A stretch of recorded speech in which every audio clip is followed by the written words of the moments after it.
CPM സംസ്ഥാന secretary MV Govindan ആരാണെന്ന് തനിക്ക് അറിയില്ലെന്നും അറിയാത്ത ഒരാൾക്കെതിരെ ആരോപണം ഉന്നയിക്കേണ്ട കാര്യമില്ലെന്നും സ്വപ്ന സുരേഷ്. വിജേഷ് പിള്ള പറഞ്ഞ കാര്യങ്ങൾ മാത്രമാണ് ഫേസ്ബുക്ക് ലൈവിൽ പറഞ്ഞത്.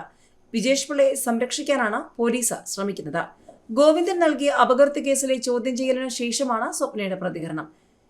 ഇന്നയാൾ പറഞ്ഞുവിട്ടു എന്ന് പറഞ്ഞ ഒരാൾ എന്റെ അരികിൽ വരുമ്പോൾ എനിക്ക് മൂന്നാമത്തെയാളെ നേരിട്ട് കുറ്റപ്പെടുത്തേണ്ട കാര്യമില്ല. അങ്ങനെ ഒരു ആരോപണം നടത്തിയിട്ടില്ല. വിജേഷ് പിള്ള എന്നെ സമീപിക്കുകയും ഇവിടെ താമസിക്കുന്നത് അപകടമായതിനാൽ നാട് വിടണമെന്ന് പറയുകയുമായിരുന്നു. അതിന് 30 കോടിയും പാസ്പോർട്ടും വാഗ്ദാനം ചെയ്തു.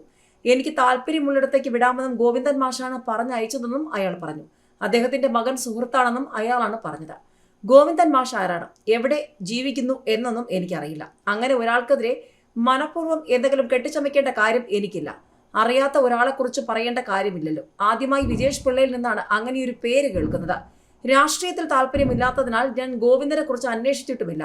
വിജേഷ് പിള്ള 30 കോടി വാഗ്ദാനം ചെയ്തെന്ന കാര്യത്തിൽ ഉറച്ചു നിൽക്കുകയാണ്. അതിനാലാണ് ബംഗളൂരു പോലീസിന് പരാതി നൽകിയത്. ഇവിടെ അവർ എന്തിനൊക്കെയോ എന്നെ വിളിച്ചു വരുത്തി. ചോദ്യം ചോദിച്ച രീതിയിൽ നിന്ന് വിജേഷ് പിള്ളയെ സംരക്ഷിക്കാനാണ് പോലീസ് ശ്രമിക്കുന്നത് എന്നാണ് മനസ്സിലായത്. മുഖ്യമന്ത്രിയോ ഗോവിന്ദനുമല്ല അപകീർത്തി കേസ് ഫയൽ ചെയ്തത്. എനിക്ക് ഒരു പരിചയവും ബന്ധവും ഇല്ലാത്ത പാർട്ടിയിലെ ആരോ ഒരാളാണ് പരാതി നൽകിയത്. അവരുടെ ലക്ഷ്യം എന്താണെന്നതിൽ യാതൊരു ധാരണയുമില്ല. പറഞ്ഞ കാര്യങ്ങളിലെല്ലാം ഞാൻ ഉറച്ചു നിൽക്കുന്നു. ഇങ്ങനെ പല കേസുകളിൽ കുടുക്കി എന്നെ തോൽപ്പിക്കാൻ ശ്രമിക്കേണ്ട. അവസാനം വരെയും പോരാട്ടം തുടർന്നുകൊണ്ടിരിക്കുമെന്നാണ് സ്വപ്ന സുരേഷ് പറയുന്നത്.